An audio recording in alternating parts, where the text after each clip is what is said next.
Supreme Court appears to favor Florida in long-running water fight with Georgia. Washington The Supreme Court on Monday appeared to be looking for a way to side with Florida in its complaint that Georgia uses too much water and leaves too little for its southern neighbor. The justices heard argument in the long-running dispute between the two states. The fight is over Georgia's use of water from the Chattahoochee and Flint rivers that serve booming metro Atlanta and Georgia's powerful agricultural industry. Florida says too little is left by the time those rivers form the Apalachicola River that flows into and the nearby Gulf of Mexico. A special master appointed by the justices recommended that they side with Georgia and reject Florida's call for limiting water consumption from the Flint River. But during the hour-long argument, several justices suggested that Special Master Ralph Lancaster might have been unfair to Florida.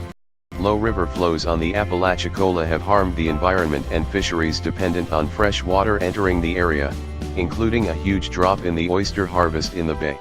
Can we agree that a cap at the very least would prevent the situation in Florida from getting worse? Justice Ruth Bader Ginsburg said. Craig Primis, Georgia's lawyer at the High Court, said Ginsburg was wrong and that Florida had presented no evidence that forcing Georgia to cut its water use would benefit Florida. Primis' answer gave rise to questions about physics and common sense, both of which Justice Elena Kagan said seemed to indicate that more water would flow into Florida if Georgia used less. It seems as though it should be true, Kagan said. But Primis told the justices that there is nothing common sense about the operation of the complex river system, with its 5 dams run by the U.S. Army Corps of Engineers.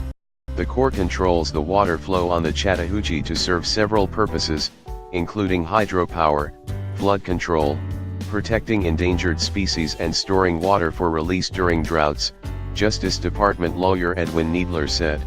The federal government took part in Monday's argument, but the Corps is not part of the lawsuit that Florida filed against Georgia at the court in 2013 after the justices refused to intervene in an earlier round of litigation that sought to limit water use in the booming metro Atlanta area.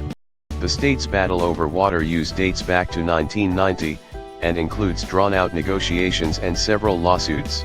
Alabama, which has the Chattahoochee on its eastern border, is not part of the current lawsuit.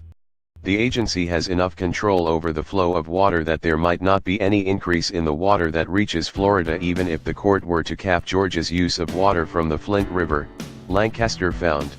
The Corps could decide to store more water in its Chattahoochee reservoirs and cancel out any increases from the Flint River, Lancaster found.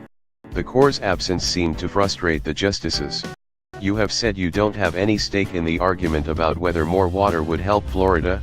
You say, well, whatever you decide, we'll use our expertise to follow it, but then you don't tell us what to decide and you're the experts, Justice Anthony Kennedy said.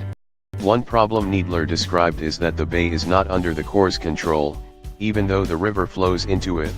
It's not clear the Corps has the authority to send more water to Florida to benefit the bay and the oyster harvest, he said.